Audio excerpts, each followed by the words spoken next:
Anges, protégez-nous dans le combat. Tel est donc le thème de notre pèlerinage en cette année 2020, chers amis pèlerins. Chers pèlerins, la foi la plus avérée aux anges, c'est la doctrine catholique enseignée et abreuvée par l'Écriture sainte et la tradition, ces deux sources de la révélation qui sont les fondements inébranlables de notre foi. Elle nous enseigne avec certitude ce que nous devons croire et affirmer sans réserve et avec raison au sujet des anges. En effet, ces deux sources nous parlent très abondamment de la présence des anges et ne favorisent en aucune manière les spéculations hasardeuses sur l'organisation du monde angélique ou sur les prétendus noms des anges dont sont friands nos contemporains. Que nous disent donc l'Écriture et la tradition?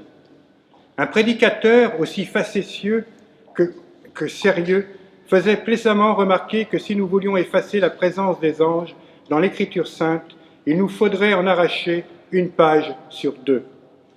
Nous pouvons en effet constater, à la lecture de toute l'Écriture sainte, depuis le chapitre 3 de la Genèse jusqu'au chapitre 22 de l'Apocalypse, que cette Écriture sainte est toute remplie de la présence amicale et bruissante, et parfois féroce et terrifiante des anges. Par ailleurs, s'appuyant toujours sur l'Écriture sainte, les pères de l'Église, particulièrement les pères grecs, ont classé les anges en 9 chœurs distingués en 3 hiérarchies. Tout d'abord, la première hiérarchie, celle composée par les chœurs des séraphins, des chérubins et des trônes. La seconde hiérarchie, celle composée par les chœurs des puissances, des vertus et des dominations.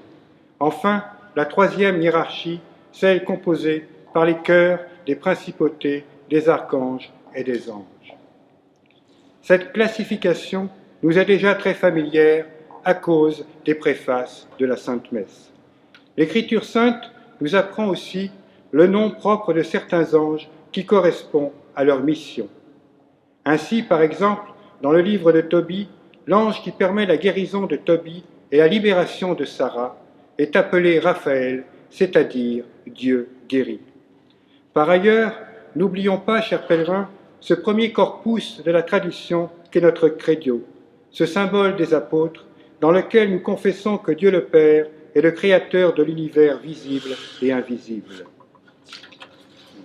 Si l'univers visible, par sa beauté, sa grandeur et le foisonnement des espèces vivantes sur la terre, nous convainc que Dieu, le Créateur, n'est pas avare de ses dons, il nous fait aussi pressentir l'existence d'un univers invisible. Univers invisible, mais infiniment plus vivant, plus riche et plus vaste, dans lequel chacune de ces milliers de myriades de purs esprits que sont les anges chante la gloire de Dieu et reflète une face particulière de la splendeur divine, mais dont le nombre défie l'imagination selon l'Écriture sainte. Par ailleurs, le catéchisme de l'Église catholique affirme comme une vérité de foi que non seulement les anges existent, mais qu'ils jouent aussi un rôle dans notre vie. C'est donc bien la foi abreuvée et éclairée par l'Écriture et la tradition que nous savons donc qu'il existe des anges. Mes chers pèlerins, plus précisément, qu'est-ce qu'un ange, me direz-vous? Saint Augustin nous répond: ange désigne la fonction, non pas la nature. Tu demandes comment s'appelle cette nature? Esprit. Tu demandes la fonction? Ange. D'après ce qu'il est, c'est un esprit. D'après ce qu'il fait, c'est un ange. L'étymologie même du mot ange signifie envoyer, mais cette activité de messager, d'envoyer, n'est qu'un des aspects de la vie des anges. Si les anges tiennent leur existence de Dieu, ils se définissent avant tout comme des créatures spirituelles, mais ils n'en demeurent pas moins des sujets réels, c'est-à-dire des personnes. Créatures spirituelles, donc incorporelles, les anges sont par conséquent immortels. Ils ne peuvent cesser d'exister. En tant que créature spirituelle, l'ange exerce l'activité qui est propre à l'esprit, la connaissance intellectuelle et l'amour. Par ailleurs, selon saint Thomas d'Aquin, le docteur angélique, chaque ange est une espèce à lui tout seul, à la différence de tous les hommes qui appartiennent quant à eux à une même espèce.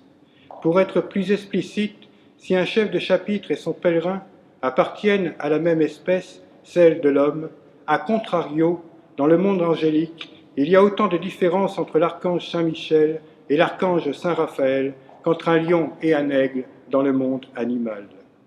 Si tout homme est appelé par Dieu plus intimement à la vie divine et trinitaire, tout ange le fut aussi. Cet appel a constitué l'unique épreuve de l'ange.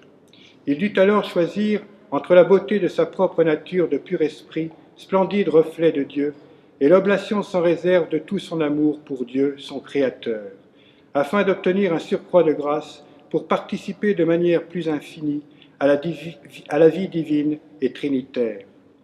Pour passer cette épreuve, il fallait pour cela que l'ange acceptât de s'en remettre en toute confiance et sans réserve à Dieu, par un acte de foi et un acte d'amour. Or, un certain nombre d'anges ont refusé cet appel de Dieu, leur Créateur. Quel fut le motif de ce refus?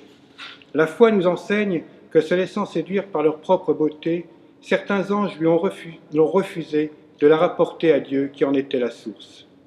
Ils ont ainsi préféré l'amour de leur propre excellence à celle de Dieu. Ils ont alors commis le péché contre l'esprit, ce péché d'orgueil irrémissible. Ce refus de l'ange, ce choix unique avec ou contre Dieu, fut joué en un seul acte, dans un seul instant, car l'ange, en raison de sa nature de pur esprit, est sans restriction dans ce qu'il fait, à la différence de l'homme, créature incarnée. Détournant vers eux-mêmes en l'instant cet amour qui aurait dû les porter vers Dieu en répondant à son appel, ces anges sont devenus des anges rebelles, des démons, c'est-à-dire des adversaires, à commencer par Lucifer, l'archange porteur de lumière, dont certains pères de l'Église affirment qu'il était le plus beau des anges. Ce n'est donc pas Dieu lui-même qui a créé les anges rebelles, ce serait le rendre responsable de leur malice.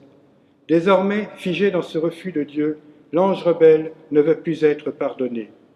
Telle est la raison pour laquelle le châtiment des anges rebelles est éternel et ne peut cesser.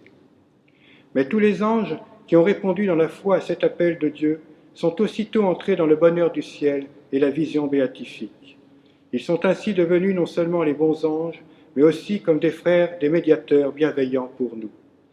Si Jésus-Christ est l'unique médiateur entre Dieu et les hommes, toutefois, ceux qui unissent à lui dans la charité parfaite et lui appartiennent en vertu de leur mérite, participent à sa médiation par la communion des saints. Tel est le cas des bons anges, qui sont des membres de ce corps mystique du Christ qu'est l'Église, au même titre que le sont les hommes fidèles à Dieu.